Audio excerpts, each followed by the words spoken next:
Well, Brian, earlier in the 12 o'clock hour, a meeting got underway at the White House with those companies and the head of the National Security Council, as well as the National Economic Council and the Secretary of Commerce, to discuss exactly that issue, that global semiconductor shortage, and what can be done here in the U.S. to ramp up manufacturing capacity here and to solve that shortage in the short term. That is an issue that the administration has been studying for a couple months, as spurred by an executive order that the president signed back in February. And we've learned that some of the things they're considering are stress testing supply chains or requesting that certain companies stockpile chips or other critical types of inventory that they might need to avoid this type of shortage going forward. Now, we expect President Biden to be meeting very briefly with this group of executives momentarily. The pool has just gathered to step into to that event to show us exactly how that conversation is proceeding.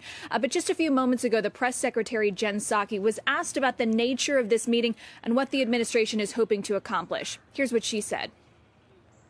One of the reasons the president is stopping by this meeting that our national security advisor and our NEC director are holding this afternoon is to hear directly from companies about the impacts, what would help them most through this period of time, and the shortage that, as you all have reported on, has impacted a range of industries across the country. So this isn't a meeting where we expect a decision or an announcement to come out of, but a part of our ongoing engagement and discussion about how to best address this issue over the long term, but also over the short term.